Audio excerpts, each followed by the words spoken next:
Hello friends. तो जितने भी सजीव हैं ना, जिनमें जान होती है, उन्हें आहार की ज़रूरत होती है। तो आहार भी हम जैसे सभी पढ़ चुके हैं कि संतुलित आहार ऐसा होता है जिसमें सभी मैक्रो और माइक्रो न्यूट्रिएंट मौजूद रहें। तो पौधों के लिए जैसे हम सभी जानते हैं कि 3 मैक्रो न्यूट्रिएंट होते हैं, नाइट्रोजन, फॉस्फोरस और पोटेशियम, जिसे एनपीके कहते हैं। और उसी तरह बहुत सारे माइक्रो न्यूट्रिएंट, जितने भी मिनरल्स हो गए, आयरन्स, कैल्शियम, सब कुछ की ज़रूरत होती है, जैसे हम ह्यूमंस को होती है। जिंक हो गया, मैग्नीशियम हो गया, सब चीज़ की ज़रूरत होती है। तो आज मैं बात करूँगी पिटूनिया प्लांट की, आप कैसे हैवी फ्लावरिंग लें। और मेरे यहाँ जो पिटूनिया मैं लगाती हूँ मई तक फ्लावरिंग करते हैं। तो वो क्यों? क्योंकि वो हेल्दी प्लांट है। मैं स्टार्टिंग से ही अच्छी एक संतुलित पोषण दे रही हूँ। हाँ, स्पेशली मैं बोलूँगी केमिकल फर्टिलाइज़र का यूज़ नहीं करती हूँ, जो तुरंत इंस्टेंट रिज़ल्ट तो दिखा देता है, लेकिन क्या होता है, पौधा तुरंत फूल दे रहा है, लेकिन वो इतना हेल्दी, उसका इम्यून सिस्टम इतना स्ट्रॉन्ग नहीं है जितना एक ऑर्गेनिक वे से तैयार किए गए प्लांट या पौधे का इम्यून सिस्टम स्ट्रॉन्ग होगा। पिटूनिया को आप हैंगिंग बास्केट में भी लगा सकते हैं। तो उसके लिए आपको एक बहुत हल्की सॉइल बनानी होती है, तो आप कोकोपीट यूज़ कर सकते हैं। मैं यहाँ पे मूंगफली के छिलकों का यूज़ कर रही हूँ, जो कि खुद एक बहुत अच्छा फर्टिलाइज़र है। तो आप इस तरह से छोटी छोटी चीज़ों का यूज़ करके लो बजट गार्डनिंग कर सकते हैं। जैसे मैं हमेशा बोलती हूँ, इतना महंगा शौक भी नहीं है। और जो सॉइल प्रिपरेशन है, मैं उसका वीडियो आपके साथ शेयर कर देती हूँ। सॉइल आपकी सॉफ्ट बननी चाहिए, सॉइल आपकी वेल ड्रेन और पोरस बननी चाहिए। और क्योंकि पिटूनिया बहुत अच्छी और हैवी फ्लावरिंग करता है, तो कंपोस्ट का अनुपात अगर आप 1:1:1 का रख दें, जो सैंड, गार्डन सॉइल और कंपोस्ट का होता है, तो पिटूनिया के लिए बहुत अच्छा है। अगर आपने एक हिस्सा खाद दे दिया है स्टार्टिंग में ही, पौधा जब आप लगा रहे हैं उस समय, तो आप मार्केट से इस तरह से पौधे भी ला सकते हैं। मैंने बीज से भी ग्रो किए हैं, वो भी आपको दिखाया है मैंने। तो इस तरह से लाके, तो मैं इस तरह से इसे देखिए, मूंगफली के छिलकों वाली एकदम भुरभुरी सॉइल में लगा रही हूँ। तो आप इस तरह से अपने घर से निकलने वाले सभी वेस्ट को रिसाइकिल कर सकते हैं, और इसके साथ साथ बहुत ही अच्छी ये खाद भी बन के तैयार हो जाएगी पौधों के लिए। आप अगर चाहें तो मैं आपको केमिकल फर्टिलाइज़र भी बोल सकती हूँ। आपको मार्केट में सब कुछ मिल जाएगा, केमिकल आप लेना चाहें, कैल्शियम, आयरन।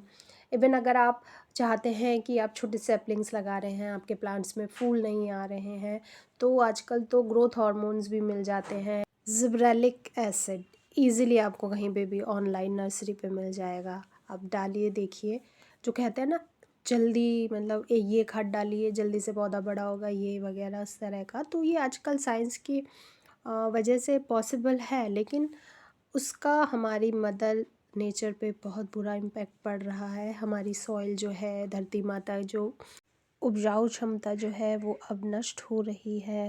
इसीलिए इस समय अधिकतर जो किसान हैं, क्योंकि अब उनका दुष्परिणाम जो है वो अब निकल के आ रहा है सामने, तो वो ऑर्गेनिक खेती की तरफ लौट रहे हैं। तो मैं हमेशा यही बोलना चाहूँगी कि प्लीज़ सिर्फ ऑर्गेनिक तरह से ही आप जितने भी पौधे आप लगा रहे हैं लगाइए, तो आप देखेंगे आपका पौधा बहुत हैप्पी चलेगा। और धीरे धीरे आपकी जो सॉइल है, जो भी सॉइल आप जहाँ से भी ला रहे हैं, वो और उर्वरक बनेगी। एक समय ऐसे आएगा जो आप बहुत मिनिमम खाद दें तब भी आपका पौधा बहुत अच्छे से चलेगा। दूसरी चीज़, पूरे दिन की धूप में रखना है पिटूनिया को, जाड़ों में। और मार्च के बाद से आप इसे ऐसी जगह रख दीजिए जहाँ सुबह या शाम की धूप मिले। और मई के टाइम पे भी फ्लावरिंग लेनी हो तो ऐसे इनडायरेक्ट ब्राइट में लाइट में रख दीजिए, अगर आपका प्लांट बचा हो। पिटूनिया में मई तक फूल खिलते हैं, आप ये देखिएगा, अगर सिर्फ ऑर्गेनिक तरीके से आप पिटूनिया लगा रहे हैं तो। और इसके साथ साथ जो मेन चीज़ आपको ध्यान रखनी है वो है पिंचिंग। जितनी पिंचिंग करेंगे, प्रूनिंग करेंगे, उतनी सब ब्रांचेस निकलेंगी। जितनी सब ब्रांचेस निकलेंगी उतनी अच्छी फ्लावरिंग होगी। लेकिन हाँ, जो सबसे मेन इम्पॉर्टेंट रोल है वो है आपका समय का, आपका पौधा जो है मैच्योर होना चाहिए। और दूसरा है मौसम का, बसंत का मौसम, क्योंकि ना ज़्यादा ठंडी होती है ना गर्म। पूरे दिन की अच्छी सी सनलाइट मिलती है पौधों को। रात भी अच्छी होती है, ना गर्म होता है ना ज़्यादा ठंडा, कोहरा ओस कुछ नहीं होता। तो उस समय इतना अच्छा फोटोसिंथेसिस होता है, पौधा इतनी तेज़ी से बहुत अच्छी हैवी फ्लावरिंग करने लगता है, चारों तरफ बाहर आ जाती है। तो आपका पौधा कितना भी बड़ा हो, अगर पुराना पौधा है जैसे क्रिसेंथेमम वगैरह भी, लेकिन आप देखेंगे जैसे नवंबर में क्रिसेंथेमम में अच्छी फ्लावरिंग होगी, फिर एक फ्लावरिंग के बाद थोड़ा सा वो ब्रेक लेता है, फिर बाहर के टाइम पे फरवरी मार्च के टाइम पे अच्छी फ्लावरिंग होती है। तो मौसम बहुत इंपॉर्टेंट रोल प्ले करता है अच्छी और हैवी फ्लावरिंग के लिए।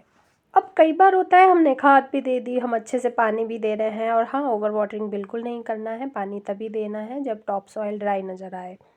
अच्छे से पानी दे रहे हैं, अच्छी सनलाइट मिल रही है, उसके बाद भी पौधे कई बार अच्छी तरह से ग्रोथ नहीं करते हैं, अच्छी फ्लावरिंग नहीं होती है। उसके लिए है ये मैजिकल टॉनिक, ये सॉइल कंडीशनर भी है। इसे आप पानी में घोल के जैसे ही अपने पौधों को देंगे, रिज़ल्ट आपको बहुत अच्छे से नज़र आएगा। दिनों दिन आपकी जो सॉइल है बहुत अच्छी बनने लगेगी। तो ये है बायो एंजाइम। आज मैं गेंदे के फूलों का बायो एंजाइम दे रही हूँ। तो इसे कैसे देना है, ये 10 लीटर की बास्केट है। तो 10 लीटर में पर लीटर जब आप सॉइल में दे रहे हैं 2 to 3 ml दे सकते हैं, 2 to 3 ml, उससे ज़्यादा नहीं। और अगर आप फॉलियर स्प्रे कर रहे हैं तो 1 लीटर में 1 ml करीब ही दीजिए। तो इस तरह से आप फॉलियर स्प्रे भी कीजिए तो तुरंत आपके पौधों को एक तरह से माइक्रोन्यूट्रिएंट भी मिलेगा, और पौधों इसके साथ साथ हमारे जो सॉइल है ना, उसमें सूक्ष्म जीवों की संख्या बढ़ती है। तो सबसे मेन है, मैंने ये 10 लीटर की बाल्टी में लगभग 15 ml अपना ये बायो एंजाइम दिया। देने के बाद मैं इसे छोड़ देती हूँ। गर्मियों में आप ओवरनाइट छोड़ सकते हैं, तो ये जो इसके अंदर सूक्ष्म जीव हैं उनकी संख्या बढ़ती है, मल्टीप्लाई करते हैं ये। जाड़ों में क्योंकि रात में रखेंगे सुबह तक बहुत ठंडा हो जाता है पानी, तो आप 1-2 घंटे पहले बाल्टी में डाल दें, फिर उसके बाद दिन रहते ही आप अपने सभी पौधों को, इवन आपने जो सैपलिंग्स लगाई हैं ना, जो बीज लगाए हैं, उसमें भी दे सकते हैं। तो ऑर्गेनिक जो पदार्थ होते हैं जितने भी हम यूज़ करते हैं, इनकी यही तो खूबसूरती है। आप किसी में भी बिंदास होकर यूज़ कर सकते हैं, कोई साइड इफ़ेक्ट नहीं है, आपका कोई पौधा, कोई सैपलिंग्स नहीं जलेगा। हाँ, बस एक बात ध्यान रखिए, अगर फूल खिल रहे हैं तो इस समय फूलों पे स्प्रे मत कीजिए, पत्तियों पर बहुत अच्छे से स्प्रे कीजिए। और क्योंकि मैं ये गेंदे का बायो एंजाइम दे रही हूँ, तो ये एक पेस्टिसाइड का भी काम करता है। बहुत अच्छा है ना, एक तीर से 2 निशाने। आप तो बायो एंजाइम बनाने में तो फर्स्ट टाइम आपको 3 महीने करीब लगेंगे। इसमें आपको कोई भी आप वेस्ट लीजिए, सिट्रस पल्प ले लीजिए, सिट्रस छिलके, नींबू के छिलके लीजिए, आपके किचन से निकले हुए सब सब्जियों के छिलके ले लीजिए, और ये जैसे फूलों की, ये गेंदे की पत्तियाँ ली हैं यूज़, जो फूल मंदिर में चढ़ते हैं वो। तो उसमें 3 भाग, जैसे कोई भी आप ऑर्गेनिक मैटर ले रहे हैं, 3 भाग वो ले लीजिए, 1 भाग लीजिए गुड़, और उसका 10 भाग पानी मिला के एयर टाइट बॉटल में रखिए, बीच बीच में एयर रिलीज़ करते रहिए। 3 महीने बाद आपका बायो एंजाइम तैयार हो जाता है। आप ज़रूर बनाइए। पहली बार 3 महीने लगते हैं, सेकंड टाइम से अगर ये 4 to 5 ml आप हर उसमें बायो एंजाइम में डाल दें तो 1 महीने में तैयार हो जाता है। अगर आप नए गार्डनर्स हैं, आपके पास बायो एंजाइम नहीं है, तो आप क्या करें, बहुत अच्छा एक सब्स्टिट्यूट बायो एंजाइम का इस समय, लेकिन आप ज़रूर बनाइए। इसकी भी मैं एक वीडियो शेयर करूँगी कैसे बनाती हूँ। तो आप लीजिए एलोवेरा और गुड़ का, आप 1-1 भाग एलोवेरा की जो लीव्स होती है छोटे छोटे टुकड़ों में काट लीजिए, 1 भाग गुड़ लीजिए, इस तरह से पानी में भिगा के रख दीजिए 1 हफ्ते के लिए। उसके बाद इस टॉनिक को आप मिट्टी में दीजिए और स्प्रे कीजिए, फिर देखिएगा सेम मैजिक दिखाता है। पौधों को मैं जाड़ों में हर 15-20 दिन के अंदर कोई लिक्विड फर्टिलाइज़र देती हूँ। तो आज बना रही हूँ सरसों की खली का लिक्विड फर्टिलाइज़र। अब ये जो वाइट पानी देख रहे हैं ना, इसमें चूना भी खाया था, तो चूना इसमें भी है, तो वो कैल्शियम का काम करेगा। तो अब थोड़ा सा चूना भी आप ऐड कर सकते हैं, जो कैसे दे सकते हैं उसका वीडियो मैं आपके साथ शेयर कर दूँगी। और अब मैं क्या दे रही हूँ इसमें, सरसों की खली, जिसे ये 20 लीटर का एक मिट्टी का घड़ा है, उसमें मैं लगभग 100 से 150 ग्राम दे रही हूँ सरसों की खली।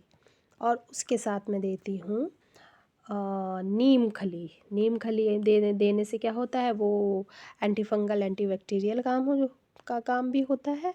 2 मुट्ठी करीब ये देखिए नीम खली दे रही हूँ, बस ये दोनों चीज़ दीजिए और लगभग 4 से 5 दिन तक इसे ऐसे ही भीगे रहने दीजिए। ढक के रखिए कहीं अंधेरी जगह पे और सुबह शाम इसे चलाते रहिए और फिर इसे डाइल्यूट करके अपने सभी पौधे में दीजिए। आप घर में प्याज के छिलकों का और सभी सब्जियों के छिलकों का भी लिक्विड फर्टिलाइज़र बना के दे सकते हैं, बायो एंजाइम अगर ना हो तो इसी तरह से कोई भी लिक्विड फर्टिलाइज़र आप सरसों की खली का, आपके किचन वेस्ट का, आपके काऊ डंग टी, उसके साथ साथ वर्मी कंपोस्ट टी आप दे सकते हैं। अब कीजिए थोड़ा सा इंतज़ार, पेशेंस बहुत ज़रूरी है। सबसे मेन गुण होता है एक गार्डनर का। तो जैसे ही इनका अप्रोप्रिएट टाइम आता है, यानी बसंत का टाइम, फ़ेब का टाइम, इस तरह से खिलेंगे बेइंतहा बहुत सारे फूल और आपका गार्डन भर जाएगा फूलों से और बहुत हेल्दी प्लांट आपका बन के तैयार होगा। सबसे मेन, कोई भी आपने केमिकल ऐड नहीं किया है तो आपकी सॉइल दिन प्रतिदिन बनेगी, सालों साल अच्छी से अच्छी बनती रहेगी और हर साल आपके घर में खिलेंगे, आपकी बगिया में खिलेंगे इस तरह ढेरों फूल, वो भी हर पौधे पे।